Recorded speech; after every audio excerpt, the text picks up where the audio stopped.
How many users you have, subscribers in your Telegram channel? About 50,000 or so. Wow. Yeah. In trading, it's usually these unexpected scenarios that have the most major impact. Yeah. Right? You need to be adaptive. I would say that the robots are good at risk management because they have no emotions, but the humans are the one, they are better at dealing with like new situations, creative. So would you say risk management is very important in trading? Oh, I mean, definitely, right? Because if for a trader, I would say is other than psychology, right? Risk management is probably the next most important thing.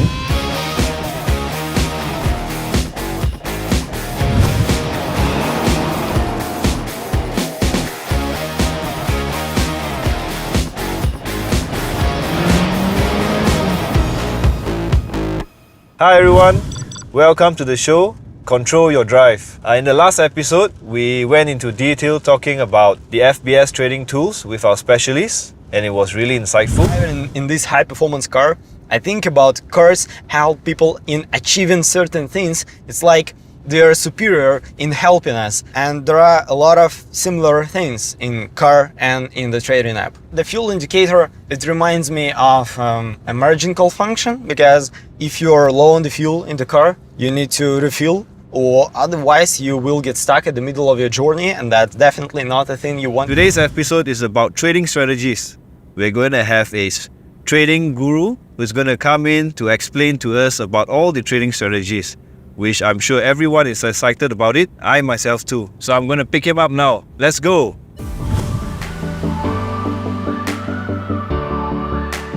I have our special guest, our trading specialist, Spencer Lee. Can you introduce yourself? Thank you, Andrew, for having me here. Right. So first off, congratulations on your nice new. Thank you so much. Thank you so much. So for me, my name is Spencer Lee. Right. I'm the founder of Celebs Trading, based in Singapore. Right. And I have over 15 years of trading investing experience. So for me, I was quite lucky, right, to discover the formula of trading early on in my career. Actually allowed me to retire in my 20s. Wow, your 20s. Yeah. So my life, my dream.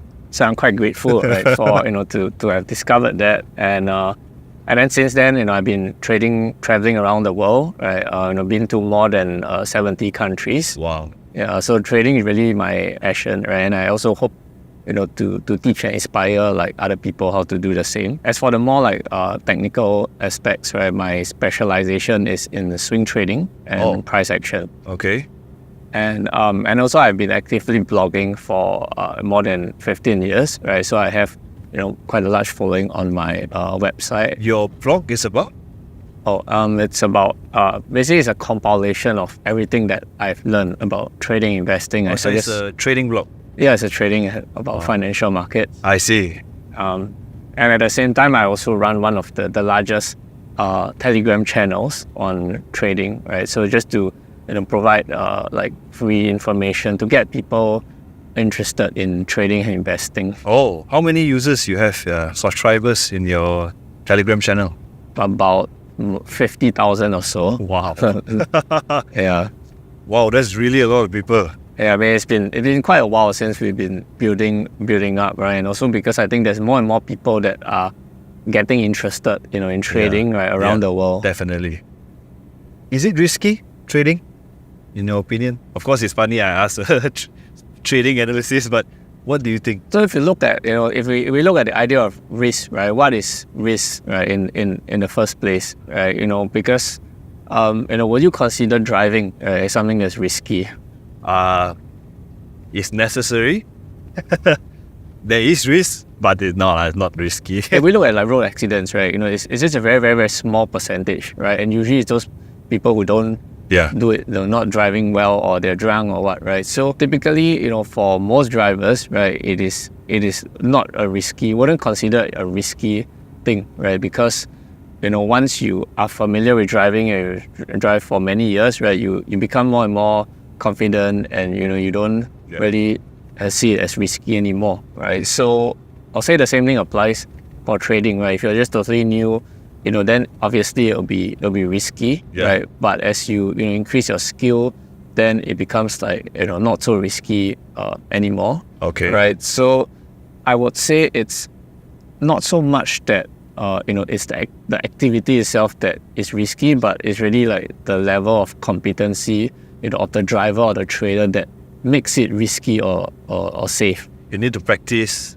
learn the strategies. Yeah, definitely. I mean, the more you practice, the better you get, right? Then the less risk there's going to be. So would you say risk management is very important in trading? Oh, I mean, definitely, right? Because if for a trader, I would say is other than psychology, right? Risk management is probably the next most important thing, because I would say for new traders, right, they tend to focus a lot on like technical analysis, strategies, the methods, but they don't realize that at the professional level, what is most important is the risk management. Risk management. Yeah. So I'll say that's what probably separates the retail traders from the professional traders, or the unprofitable trader with the profitable that trader. That is true. So so by learning good risk management, you can become profitable. Yeah, profitable. You can be as good as the professionals, right? At least take one step in the right direction.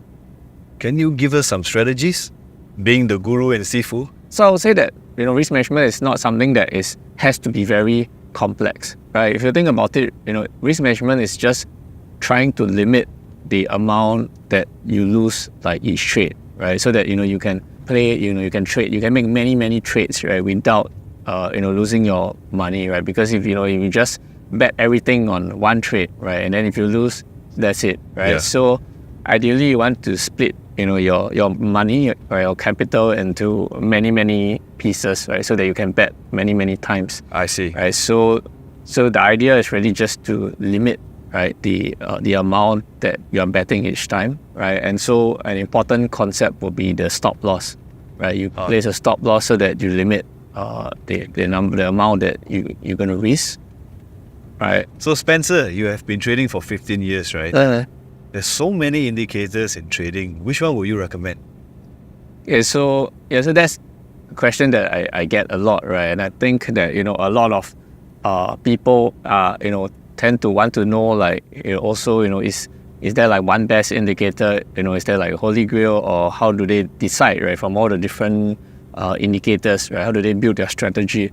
So for me, I feel that you don't necessarily have to have every single tool or indicator, right? And there's also no best indicator, right? Because if you look at it from like a toolbox approach, right? In your toolbox you can have like a hammer and a screwdriver, right? And each has its own function, right? So you wouldn't use a hammer to try to screw your screws, right? Because that will be not useful, right? Yeah. So in a sense, you can't compare like different tools, because every tool is useful, right, if you use it the right way. Okay. Right. So when you are trying to craft a trading strategy or a system, right, you need to pick different tools that gel together, right, to form that each serves its purpose, and together they have the synergy that helps you make your trading decisions. Okay. Right. So for example, maybe you might have like trend. If you want something that tells you the trend, right, you could have like when it's trending bullish,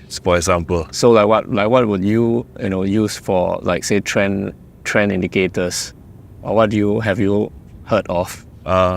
Maybe oscillators to know whether is it overbought or oversold.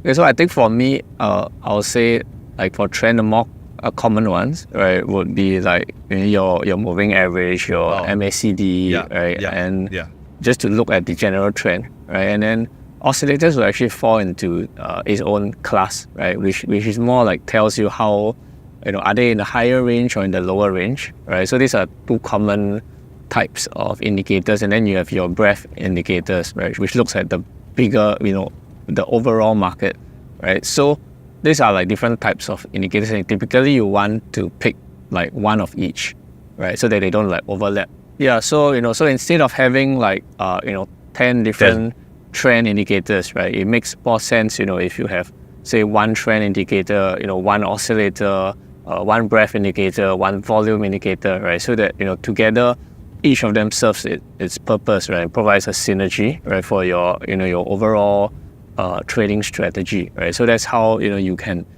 combine, right, different tools, different indicators, right, to give you a comprehensive, a cohesive trading strategy. So maybe can you give like one example, like if it's in a bullish trend, okay, what trend indicator can we use? What oscillator indicator can we use? Would you just a simple recommendation for the newcomers? Say if the market is in an uptrend, right? So that if the market is strongly trending, that's actually one of the easier markets to trade, right? Because typically markets only trend about 20% of the time, right? And the rest of the time they are like sideways or irregular movements, right? So if you're lucky to get that strong 20% trending, right, then you should definitely take how to monetize advantage right, of it. Yeah. So for example, if you have a strong trending market, you could use simple tool like say a trend line, right, or a moving average, right, and then you wait for the price to pull back. So there's a lot of different style, right, that you can trade. The intraday, you day trade, or the swing trade. Can you explain more into that, Spencer?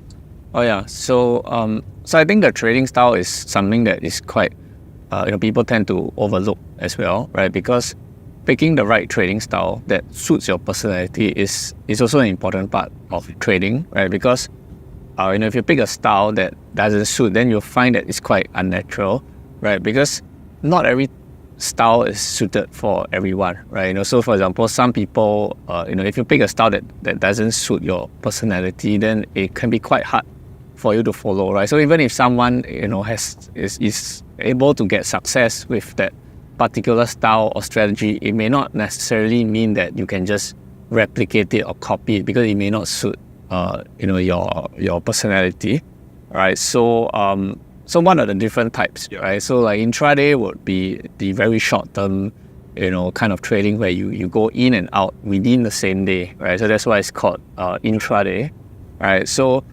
those are typically done by like professionals or people with more experience because it is very fast paced, right? And I think typically the shorter the time frame, right, the more skill is required, right? So intraday would be at the top, right, where you have to have the higher skill.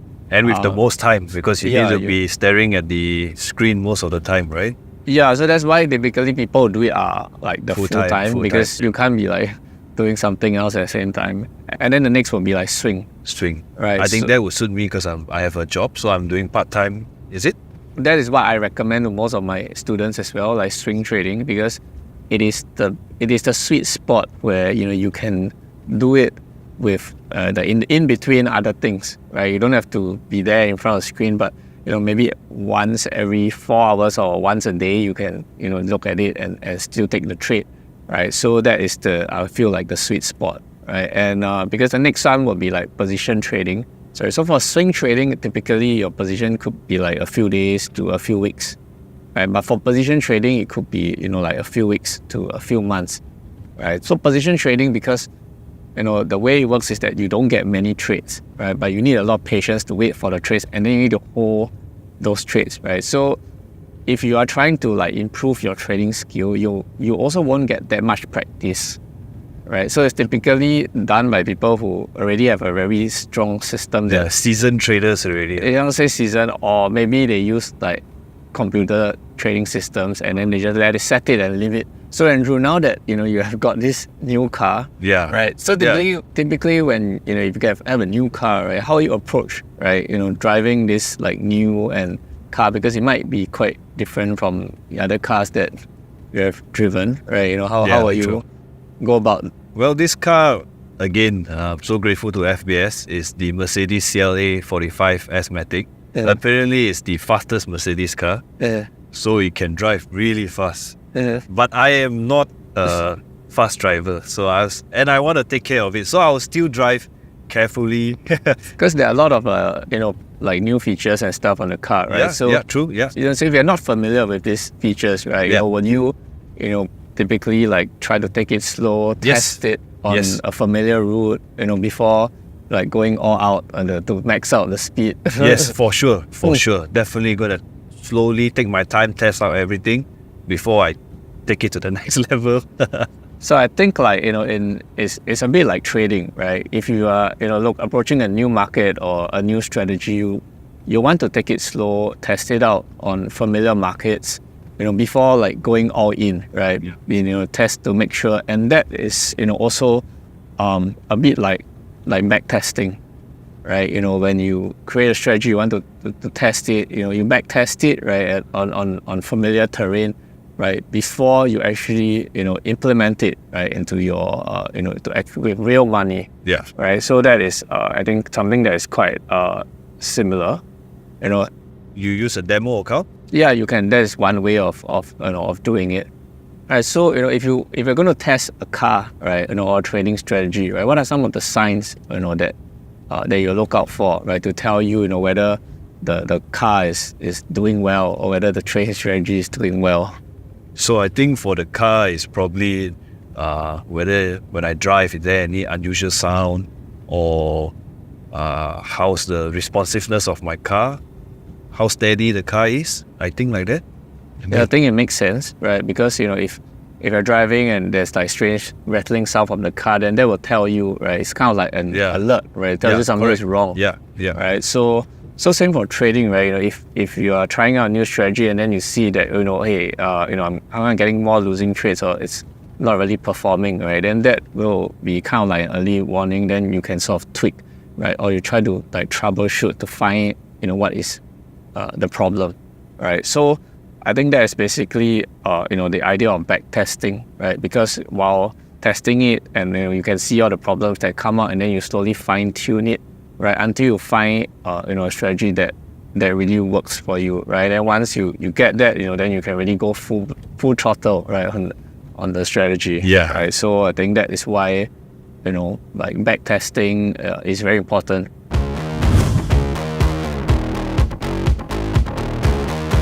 Thank you, Spencer, for taking the time to educate us on the technical analysis. All right. Thanks for having me here. Hope that, just like me, you all have learned to control your drive, and I'm really excited to go back to use all the technical analysis that Spencer has just shared in the FBS app. Thank you again, and have a nice day.